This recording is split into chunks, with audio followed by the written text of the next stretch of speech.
آپ نے سب سے پہلے گھبرانا نہیں ہے. باحثیت قوم ہم اس کا مقابلہ کریں گے. سیٹ صاحب خوش ہوں گے آپ؟ خوش تو بہت ہوں گے آپ. چپ کرے پانی دے وچ بداڑی پاک کر کر کے تسی پاگل کرتا سر. ہاں بس کیا کریں, وہ روزی روٹی ہے, پھر ہر بیٹھک کا موضوع ہے تو آپ سے پوچھنا پڑتا ہے. لیکن ایک ایسا چینج ہوا جو تقریباً 15 سالہ حسینہ واجد صاحبہ کے رول میں تو نہیں ہو سکا تھا, پاکستان اور بنگلہ دیش کے تعلقات. اور اس میں ایک بڑا مومنٹ آیا جب ان کے ایک سینئر جنرل نے پاکستان کا وزٹ کیا اور سبھی چیفز کے ساتھ انہوں نے ملاقاتیں کی, naval chief, air chief, chief of army staff, chief general staff. اور اس میں انہوں نے جو اعلامیہ جاری کیا ہے اس میں انہوں نے کہا ہے کہ اس میں جو ہمارے تعلقات ہیں اس کو کسی بھی بیرونی مداخلت سے پاک رکھنے کی ہر ممکن کوشش کی جائے گی. اس وزٹ کو آپ کیسے دیکھتے ہیں ایک بڑے پالیسی شفٹ کے طور پر خطے میں؟ دیکھیے پہلی بات یہ ہے کہ بہت جلدی یہ پالیسی شفٹ آ رہی ہے بنگلہ دیش میں. میری اپنا یہ توقع نہیں تھی کہ اتنی جلدی بنگلہ دیش نیو گورنمنٹ وڈ موو. پہلے یہ کہ انڈیا کے ساتھ تعلقات خراب کرنا اور فوری طور پر پاکستان کے ساتھ اچھا کرنا. میرا یہ خیال تھا کہ یہ آہستہ آہستہ چلیں گے, کیونکہ دیکھیے حسینہ کی کنسٹیٹیوشن تو ہے نا بنگلہ دیش میں, ٹھیک, تو اور وہ 15 سال رہی ہے, تو ایک دم اس کو ریورس کرنا مائٹ بی ڈیفیکلٹ. تو اس لیے شاید یہ شروع میں انڈیا کے ساتھ تعلقات برے نہ ہونے دیں ڈپلومیٹکلی, تاکہ انڈیا ڈی اسٹیبلائز نہ کرے, اور اسی طریقے سے پاکستان کے ساتھ آہستہ آہستہ آگے بڑھے. یہاں تو انہوں نے جس اسپیڈ کے ساتھ انڈیا کو فارغ کیا اور پاکستان میں جھپٹی پا لیا, ان سب کہ obviously we are delighted. We are delighted. And India is very angry and upset. تو ایک تو یہ, تو دوسری چیز یہ کہ اب وہ کہاں باتیں جو ہے کہاں سے کہاں چل جا رہی ہیں, باتیں بڑی اسپیڈ کے ساتھ بڑھتی جا رہی ہیں. اور یہاں تک کہ اب ملٹری کوآپریشن بٹوین بنگلہ دیش اینڈ پاکستان, اس کی باتیں شروع ہو گئی, ایکسپورٹس امپورٹس کی باتیں شروع ہو گئی, ٹریڈ باتیں شروع ہو گئی. تو میں سمجھتا ہوں this is a major breakthrough and it's a major setback for India, جس کے اوپر انڈیا نے بڑی انویسٹمنٹ کی ہوئی ہے ان بنگلہ دیش. تو گڈ لک. اب دیکھنا یہ ہے کہ ہماری طرف سے اور ان کی طرف سے آگے کیسے پیش قدمی ہوتی ہے. بٹ آئی تھنک آپ نے دیکھا ہوتا کیا ہے ہمیشہ, وہاں سے کیا کوئی سیاسی ڈیلیگیشن آئی؟ پولیٹیکل تو نہیں ابھی تک, ٹریڈ اینڈ ملٹری. تو ٹریڈ ہے پولیٹیکل ڈیلیگیشن, تو پولیٹیکل, ہاں انڈر پولیٹیکل انفلوئنس اوبویسلی. تو کون سی ٹریڈ ڈیلیگیشن آئی؟ یہاں سے گئے ہیں وہاں, یہاں سے, ہاں جی, وہاں سے تو نہیں ہے. وہاں سے کون آیا؟ ملٹری ان کے سیکنڈ. تو کیا مطلب ہے اس کا؟ کیا مطلب؟ اس کا مطلب یہ ہے کہ جو بھی آتا ہے باہر سے ساری گورنمنٹ نے تو کہا نہیں پاتا. نیپال بھی ہوئے, جو بھی ہوئے, بیلاروس ہو گیا, جو بھی ہو, سارے بہت جانے ہیں جی اس کی, کیونکہ سب کو پتا ہے کہ پاور کہاں ریزائڈ کرتی ہے. ٹھیک, تو اور یہ سب سے زیادہ اہم بات ہے کہ جب ملٹری ٹو ملٹری ریلیشن شپ کہیں بن جاتی ہے نا, تو جو پولیٹیکل ریلیشن شپ تھوڑی خراب بھی ہونے جائے بیکاز آف پولیٹیکل لیڈرشپ, تو جو ملٹری ٹو ملٹری ہے اگر وہ برقرار ہے تو it is stronger that relationship than the political relationship. میں ایگزامپل دیتا ہوں آپ کو. بنگلہ دیش اینڈ پاکستان ملٹری ڈیلیگیشن شروع ہو گئی, ایسا ہی ہے, اور بڑے ہائی لیول پہ باتیں ہو رہی ہیں. جی, بڑے ہائی لیول پہ باتیں ہو رہی ہیں. جس قسم کی جیٹس کی بات ہو رہی ہے, وہ تو اس قسم کے جیٹس انڈیا کے پاس بھی نہیں. J-17 اینڈ J-17, تو ان میں سے ایک قسم کے جہاز وہ لیں گے. بہت ویری ایڈوانس فائٹرز, اور وہ پاکستان سے خریدیں گے, چائنا سے نہیں خریدیں گے, because it's a Pakistan China cooperation agreement جو کہ یہاں بلڈ ہو رہے ہیں.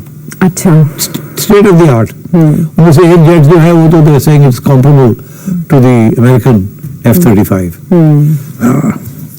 ان کا جو نیا اسٹیلتھ جیٹ ہے.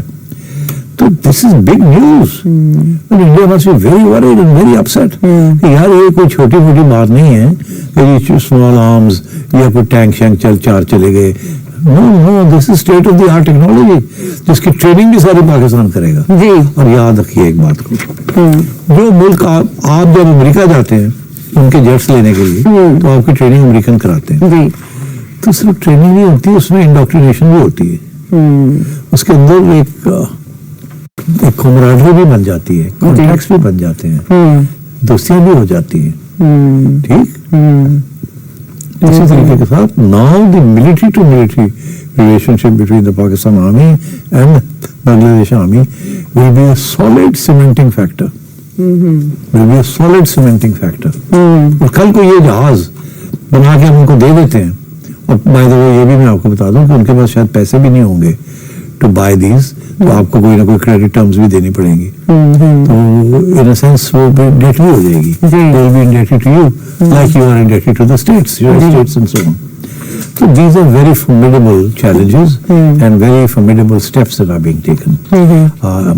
اگر یہ کمپلیٹ ہو گیا ملٹری ٹو ملٹری, تو پھر اس کے بعد آپ دیکھیے گا بنگلہ دیش will also open itself up to Pakistani investment. And مجھے اس بات کا احساس ہے کہ بہت سے پاکستانی ٹاپ بزنس مین ابھی تو آلریڈی دیکھ رہے ہیں کہ whether they can set up their textile industry in Bangladesh, where the electricity is cheaper, the labor is cheaper, hard working, productivity is high and so on. تو اس لیے I think this is very significant. اچھا, significance اپنی جگہ پر, اور ظاہر ہے یہ دونوں تعلقات ایک عرصے کے بعد بحال ہوئے ہیں, تو بھارت بھی ان کو بڑا کلوزلی دیکھ رہا ہے, اور اس کی سمجھ تب آتی ہے جب ان کے عام چیف اچانک سے اٹھ کے جنرل اپیندرا ایک تقریب سے خطاب کرتے ہوئے 80% جو جموں کشمیر میں وہ کہتے ہیں کہ ٹیررسٹ ہیں ان کا تعلق پاکستان سے ہے, ایسا بیان دے دیتے ہیں جس کو پاکستانی دفتر خارجہ اور پاکستان کا جو محکمہ دفاع ہے وہ رد کر دیتا ہے. تو آپ یہی سمجھتے ہیں کہ اسی تناظر میں یہ آواز اٹھی ہے بھارت کی طرف سے, اور اندیا ہے کہ آنے والے دنوں میں مزید تلخ ہوں گے تعلقات؟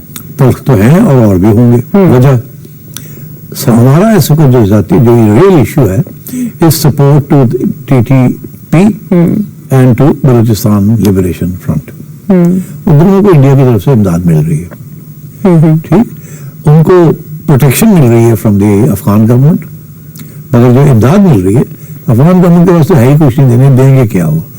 دونوں فورسز کو جو اینٹی پاکستان فورسز ہیں ان کو انڈیا کی طرف سے سپورٹ مل رہی ہے, فائنینشیل اینڈ ملٹری. اوکے, تو آپ سوچ لیں کہ اس دفعہ وہ انگریزی کا محاورہ is the boot is on the other foot. The boot is on the other foot. India ہمارے پہ کیا الزام لگاتا تھا عائشہ؟ انڈیا ہمارے پہ یہ الزام لگاتا تھا کہ سکھوں کو آپ نے جی اس تحریک کو ہوا دیا آپ. ٹھیک ہے نا جی, اس وقت جی 80s میں خالصتان, اور اب بھی وہ کہتے ہیں کہ جی آپ کہیں نہ کہیں گڑبڑ کرتے رہتے ہیں. پھر اس کے بعد انہوں نے کہا جی کشمیر میں 90 کی دہائی میں اور 2000 میں آپ نے سب کچھ کیا مجاہدین. India went through a very rough time. ایوے تو نہیں وہاں 600,000 انڈین ٹروپس بیٹھے ہوئے, ایوے تو نہیں, چھوٹی بات ہے 600,000 فل فلیجڈ آرمی, فوجی چھاونی ہے, ساری آرمی 600,000 سب سے بڑی فوجی چھاونی. چھاونی ایک پوری پاؤنس کو چھاونی بنا دی. اس کا مطلب ہے کہ it's a serious issue. And سب کو پتا ہے کہ جب پاکستان نے 1965 میں آپریشن جبرالٹر کیا تھا, جن کو تاریخ کا نہیں پتا میں یاد دلا دیتا ہوں. آپریشن جبرالٹر یہ تھا کہ ہم نے یہاں سے کچھ بھیج دیے تھے لوگ, اچھا, اور ان کو کہا تھا کہ شروع کرو وہاں اپرائزنگ کرو انڈیا کے خلاف. مگر کشمیر کی جو لوگ تھے وہ تیار نہیں تھے اس وقت کہ وہ انڈیا کے خلاف جدوجہد شروع کریں اور آزادی کی تحریک. They were not ready for it. تو ہوا کیا کہ یہ جو ایکسپیریمنٹ تھا یہ فیل ہو گیا, اور ہمارے لوگ جو تھے جو ہم نے یہاں سے بھیجے تھے وہ مارے گئے. اور اس کے بعد انڈیا نے ہمیں کوٹ اینڈ کوٹ سبق سکھانے کی کوشش کی by launching war against us. India started the war, we did not. اچھا, 1965. تو اب صورتحال یہ ہے کہ کیا اتنی بڑی اپرائزنگ, کیا اگر پاکستان میں لوگ بھیجے ہوتے تو کیا کشمیری کھڑے ہو جاتے؟ نو, یہ انڈیجنس ہے. یہ اتنی بڑی اپرائزنگ جس کے لیے آپ کو nearly a million people in civil and military forces آپ کو وہاں رکھنی پڑ رہی ہے. This generally people's uprising. یہ یہاں سے لوگ بھیجنے کے ساتھ نہیں ایسی چیز ہوتی. جی, یہ خالص مقامی تحریک ہے آپ کہہ رہے ہیں. نیشنل لبریشن, اور بڑی ریپریشن ہوئی ہے ان کے اوپر, اس میں کوئی شک نہیں ہے. تو رہ گئی یہی بات. تو انڈیا جیسے کہتے ہیں نا پیئنگ بیک, انہوں نے پھر اپنے 2 فرنٹ کھولے ہوئے یہاں. ٹھیک, اور آپ ہر روز یہ الزام لگتا ہے یہاں کہ انڈیا یہ کر رہا ہے, انڈیا یہ کر رہا ہے. انڈیا کو ایک اور چیز کی تکلیف ہو رہی ہے. انٹرنیشنلی پہلی دفعہ for all as far as I can remember تاریخ میں کبھی بھی انٹرنیشنل کمیونٹی نے